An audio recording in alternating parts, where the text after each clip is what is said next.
Elon Musk pushed open the enormous oak doors, and the sound of them creaking echoed in the vast silence. There was no one in the church. What was a man like Elon Musk doing alone in a church? How this man, who is both ambitious and knowledgeable about technology, would not be found in a place like this, but there he was, stepping inside with the soles of his shoes tapping against the stone floor. The air was filled with the subtle smell of incense, which mixed with the slight coolness of the old structure. He paused halfway down the aisle, his breath seizing in his chest. He mumbled to himself, "What am I doing here?" The query was not a rhetorical one. He really had no idea. For months, he had been feeling an unexplainable draw toward this moment and this place. He looked over the rows of wooden pews, which were all equally lifeless, until he finally spotted the crucifix at the altar. The image of Jesus gazed down at him, calm but intense. What was it about that cross that made him feel vulnerable? He dropped onto a pew, buried his face in his hands as his legs buckled. Elon Musk, who is usually very confident, felt small for the first time in decades. He was weighed down by the burden of his doubts, his successes, and his failures. Then he heard it. Elon sat still on the pew as the sound of his own heartbeat pounded in his ears. He attempted to convince himself that it was nothing more than a projection of his imagination or an auditory trick caused by stress or tiredness. However, the voice he had heard remained with him, heavy and impossible to ignore, as if a hand were pressing down on his chest. "What makes you feel uncertain?" The words continued to repeat in his thoughts, tormenting him without end. How they had been soft, even tender, but they also had a power that made him pay heed to them. Elon was trying to understand what was going on, but the chapel around him felt like it was getting colder, as if it was daring him to deny what he had heard. His eyes were drawn to the cross at the altar as if it were a magnet. The figure of Jesus, with his arms outstretched, looked different now that it was carved. There was something alive in the eyes, something watching him. The silence was long and felt strange. He gradually pushed himself up to his feet. As he proceeded, the air felt denser, as if the environment itself were resisting him. Every step approaching the altar felt like a test. "Who is it?" His voice echoed off the stone walls as he shouted. It was so loud that it was nearly intrusive. He waited for a response, swallowing hard. He slowly turned around in a circle, looking at the empty pews and the shadows that were cast on the floor. Even though no one was around, the feeling of someone's presence was impossible to ignore. He had company. What makes you feel uncertain? The words were said again, this time more loudly and with greater clarity and intention. Elon became rigid and turned around, looking for the source. His breathing sped up, and his logical mind started to resist. This could not be done. Wasn't he the only one in the church? "What is your identity?" asked, his voice shaking at this point. "If you are a real person, reveal yourself." Everything was still. The church was quiet, yet the silence felt alive, as if it were waiting for him to understand something that he couldn't quite fathom. His gaze was attracted back to the crucifix. In the dim light, the figure of Christ appeared to shimmer, and the wood practically glowed with a warmth that seemed to come from another realm. Elon felt weak in the legs, but he pushed himself to walk to the altar, taking one shaky step after another. A voice repeated, this time seeming closer and clearer, "You have constructed your life on answers. However, not every question has a single answer." The voice was not coming from outside of him. It was resonating within him as if it were completely bypassing his ears and speaking directly to his soul. His knuckles were white as he held onto the back of a pew for support. "What does that mean?" he asked in a voice that was hardly louder than a whisper. The voice did not answer immediately, but he began to feel a weird warmth that started in his chest and extended outward through his body. It wasn't exactly reassuring. It felt difficult, like if he were removing layers of armor that he had not even known he was wearing. "You have reached the stars," the voice said, steady and serene. "However, you have overlooked the ground that is right under your feet." Elon blinked, and the words resonated with him on a profound level. He reflected on everything he had accomplished, including all of the awards and progress he had made, as well as the revolutionary concepts that had been realized during his time in charge. However, deep down, there was always a feeling of restlessness, a persistent sense that no matter how far he traveled or how much he achieved, something was still lacking. He shook his head and replied, "You're not making sense," but he wasn't sure who he was fighting with. "I have accomplished more than most people could possibly imagine. I've gone beyond the limits. And yet you have your doubts," the voice interrupted in a soft but forceful manner. "You are unsure of your mission. You are unsure about where your gifts come from. You do not believe me." The words hung in the air as if they were a challenge. Elon felt vulnerable, as if all of his secrets and fears that he had ever attempted to hide were suddenly on display for everyone to see. Elon knelt there, shivering before the altar, and the warmth that surrounded him did not go away. As if anything, it became even more powerful, enveloping him in a cocoon of light and silence that was impossible to explain. He ought to have been scared. He had spent his entire life trying to understand the secrets of the universe using logic and reason, but there was nothing about this moment that could be explained. However, he was not afraid. He was filled with a deep and unexplainable sense of wonder. What do you do when the world you have created comes into conflict with something more powerful? He remained on his knees for what seemed like hours, even though it may have only been a few minutes. Time had become meaningless. At last, he was able to speak again, though his voice was weak and shaky. He was eager to find out what was going on. What do you mean when you say that I was made for more? His voice cracked as he asked, I have already done everything I believed I could do. What more is there? Although the reaction was not instantaneous, it arrived, firm, yet empathetic, filling the stillness in a way that made it impossible to deny. You have witnessed the force of creation, but you do not comprehend it. Elon furrowed his brow as he attempted to make sense of the words he contended, while his voice lacked conviction that he had spent his life understanding creation. I have created things that no one imagined could be made. I have made a difference in the world, the voice said, and yet you do not see the source and remained firm. You have gazed in wonder at the stars, but you have not acknowledged the hand that put them there. A blow hit him as if he had been punched in the face. He had heard similar things before from people who talked of faith and spirituality, but he had always disregarded them as the ramblings of people who were afraid to confront the facts of science and progress. However, in this sacred environment, those identical words had a significance that could not be overlooked. How does a scientist come to terms with a fact that is beyond science? What do you mean? He asked, his voice sounding rough. Does everything I've done not matter? The warmth surrounding him appeared to grow stronger, not out of condemnation, but out of sympathy. The voice replied softly, it is important, but not in the way that you believe. Elon shook his head and his annoyance began to show. I don't get it. What else am I expected to do? What am I overlooking? For a split second, the crucifix at the altar appeared to shimmer once again, and it was as if the image of Christ directed its look directly toward him. Elon was overwhelmed by the intensity of the occasion and gasped. He turned his head away, tears running down his face, but he was unable to say why. You are not the creator, the voice said, unyielding but gentle. You are a container. I've given talents to the world, but you have utilized them to make yourself look good, instead of honoring the person who gave them to you. Elon felt a tightness in his heart, and the words pierced him more than he ever thought they could. He had always taken pride in the empire he had established with his own two hands and in all of his accomplishments. However, as the voice continued to speak, a bitter truth began to settle in his thoughts. He had been looking for fulfillment in the wrong places. He said in a voice that was almost too quiet to hear, what do you want from me to observe? The statements were straightforward, yet they had a strength that could not be denied. Elon was attempting to understand what they meant, and his mind was racing. What is there to see? To see beyond oneself and understand the reason for your being. Would Elon be able to accept a mission that was greater than his own ambitions? The warmth surrounding him started to change, and all of a sudden he was no longer in the church. The stone walls and wooden pews disappeared, and a brilliant light that extended infinitely in all directions took their place. Elon felt his breath catch in his throat when he understood that he was surrounded by something that was impossible to understand. Images began to appear in the light, faces, places, and moments that are frozen in time. He observed the people he had helped and the lives that had been changed by his innovations. However, the images changed, and he saw the faces of the people he had not been able to reach, those who had been left behind as a result of his unyielding pursuit of advancement. The burden of it all was too much to bear. Once more, he dropped on his knees and tears poured down his cheeks. He said, his voice breaking, I thought I was doing well. I believed that I was having a positive impact. The voice responded in a calm but forceful tone. However, you have only just begun to explore the topic. There is still a lot of work to be done, more than you can possibly think. The glow surrounding him started to fade, and gradually the church came back into view. Elon was once again kneeling before the altar. The warmth was still there, but the overwhelming presence was starting to go away. He was experiencing a peculiar combination of emotions, including relief, confusion, and a rising sense of purpose that he was not yet able to fully comprehend. He was no longer the same person after whatever had just transpired. Even though he didn't have all the answers, he was certain of one thing: his life would never be the same again. Would he be able to accept this new calling, or would he be unable to resist the temptation to return to his old ways? He asked, his voice breaking, what do you want from me?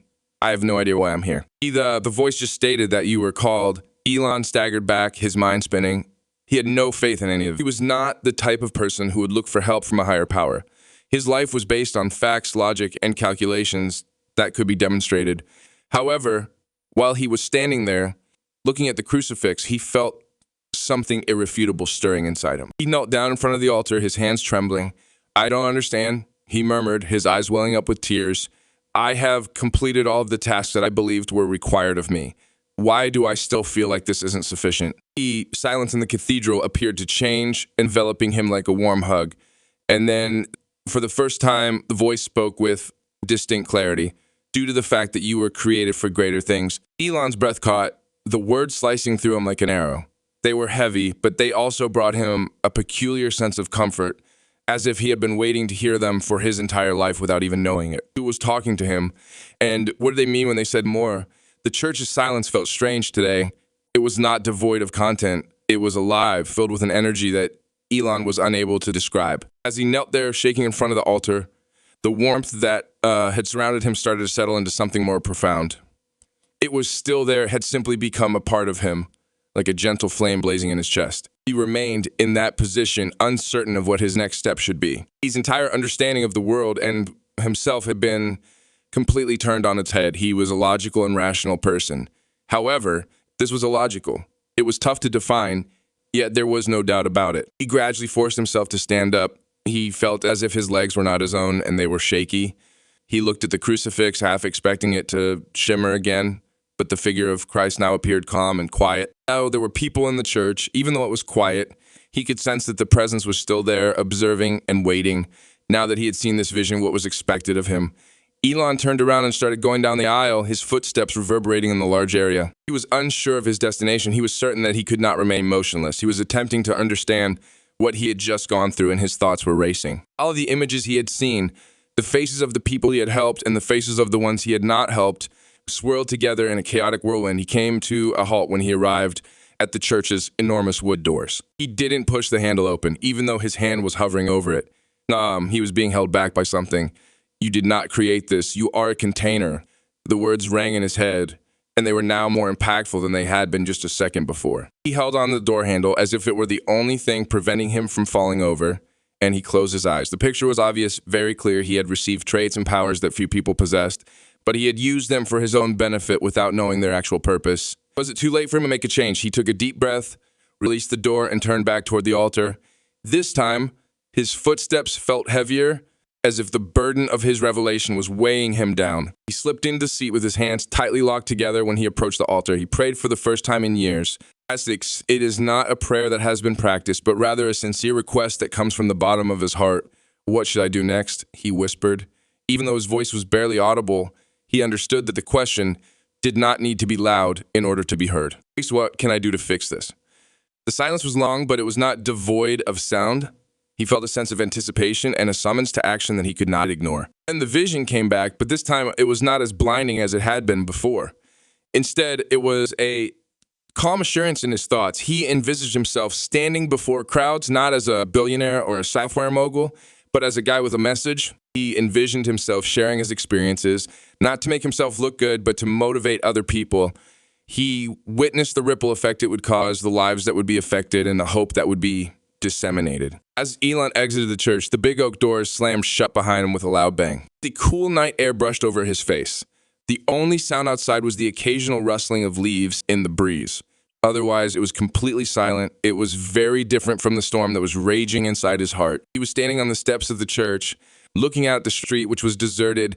The image he had just seen was still fresh in his memory, not as the innovator or businessman that the world knew him to be, but as a messenger, a man who was motivated by faith rather than ambition. It felt like a challenge, a call to abandon the persona that he had spent his entire life creating. The idea frightened him. How can a guy who has formed his life around control accept the unpredictability of faith? Elon sat down on the stone stairs, holding his head in his hands.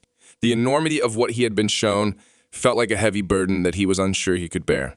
For years, his accomplishments had served as his shield, demonstrating to the world that he was important.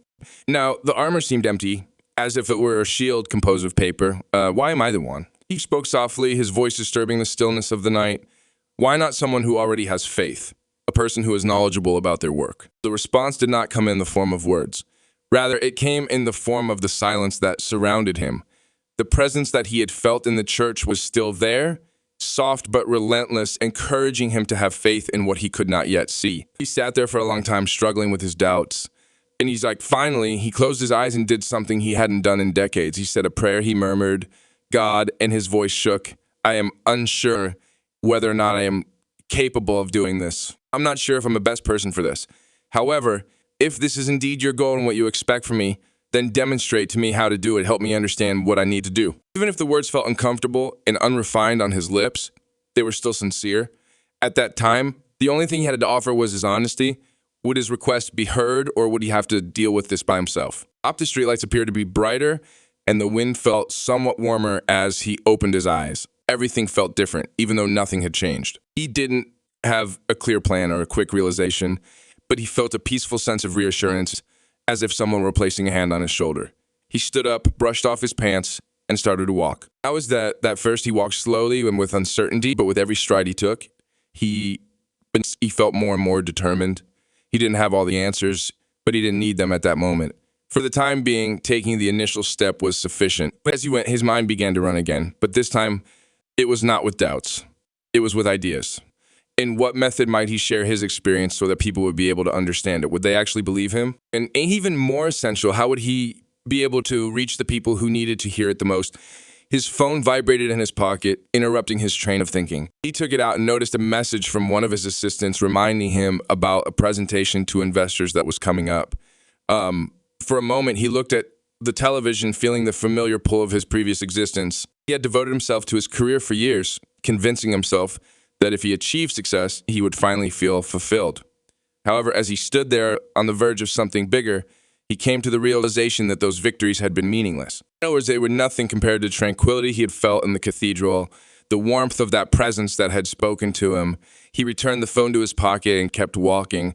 This time, he was aware of his destinality as not a boardroom or a laboratory, but the people. He was supposed to tell his tale and use the platform he had constructed, not for his own benefit, but for a much more important purpose. The vision was obvious. Would the world embrace his message, or would they reject it? He was frightened by the concept, but it also motivated him. He was willing to take a course that he had not previously planned out for himself, even though he had no idea what was in store for him. This was the first time in his life that he had done this. Elon made his way home in the stillness of the early morning hours before the sun came up, but his mind was racing. As he got ready for what was to come, the prayer he had whispered outside the cathedral rang in his heart, with each word anchoring him. For a long time, he had been the one in charge of his own story, but now, for the first time, he felt like he was being included in something far bigger. When he finally got home, the first rays of the morning sun were just beginning to appear on the horizon. He entered the house, which greeted him with a soft, low sound. Usually, he would have gone directly to his study and immediately started going through emails, calendars, and plans. However, this time he strolled right by everything and went directly to the small sitting room that he seldom used. He sat down in the recliner next to the window and gazed at the sliver of sky that was visible beyond the skyline of the city. The weight of his phone in his grasp was a reminder of the world that was waiting for him, a world that he suddenly felt compelled to connect with. Would he have the courage to tell the truth, even if it meant losing everything he has? He was not a billionaire or an innovator. He was just a man with a story to tell. This was the vision he had seen in the cathedral, and it came rushing back to him as he stood before the gathering. He had dedicated his whole life to constructing devices, challenging limits, and working toward advancement. At this point, he was being challenged to create something that was much more delicate: trust. He opened his phone and held his fingers just above the screen.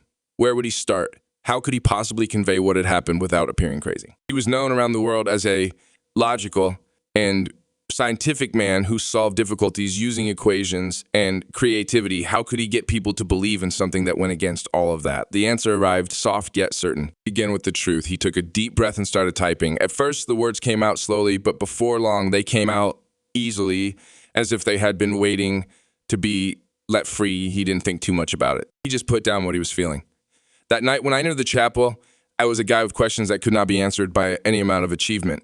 However, I departed with something I never anticipated. Earlier, I heard a voice, but it wasn't in my head. It was in my heart. It told me that I was meant for greater things and that everything I have accomplished is insignificant in comparison to the purpose for which I was created. I'm there. For the first time in my life, I felt at peace. He stopped for a moment, his hands shaking. Would people trust him? Would they make fun of him? He was unaware, but he came to the conclusion that it was not important. This has nothing to do with his reputation or his legacy. It was related to the message. Is it possible that this straightforward message may motivate millions of people to pay attention, or would it be ignored? He took one more big breath before hitting the send button. The message was now out in the open, and he could no longer control it. He reclined in his chair, and the first beams of sunlight washed across his face. For the first time, he felt fine with not knowing what would happen next. This was not about him. It was about something much bigger than him. That was all the clarity required. Elon's sitting room was filled with the sun's warm radiance as it rose higher in the sky. He sat still in the recliner, staring at his phone. The message he had sent was still fresh on the screen. Silence surrounding him suddenly felt more oppressive, not because of uncertainty, but because of expectation. The words he'd shared, the account of his experience, were out in the world. He had no choice but to wait. Time went by. The first notification started to come, and slowly his message spread, and a few responses turned into dozens, then hundreds. Some were encouraging, others were doubtful, and many more were disdainful. However, there were also voices of hope amidst the noise. Messages from people who expressed their own challenges, their own uncertainties, and their appreciation for his bravery in speaking out. As Elon glanced through the responses, he felt a peculiar combination of humility and purpose swelling in his heart. He was uncertain about how the world would react to his narrative, but it was already evident that it had made an impact on people's lives, and that was plenty for him. Is it possible that this is the start of a movement that is larger than he ever thought it could be? As time passed and weeks went by, Elon started to talk more freely about what he had gone through. He gave interviews not as the bold innovator that people had come to expect, but as a guy who had changed. He talked about the vision that had transformed him, the events that had taken place in the church that night, and the new sense of purpose that was motivating him to move ahead. He did not talk about religion in the conventional way. Instead, he talked about faith. Belief in something larger than oneself, belief in the talents that each individual possesses, and the obligation to use those talents for positive purposes. People had different responses to what he said. Some people accepted his message while others mocked him, and many others doubted that he was being honest. However, he did not allow the uncertainty to stop him. Weeks after he first told his story, he found himself in a crowded auditorium one evening. The people in front of him were not there to see a product launch or a scientific breakthrough. They'd come to listen to his story and to find inspiration in the journey he had taken.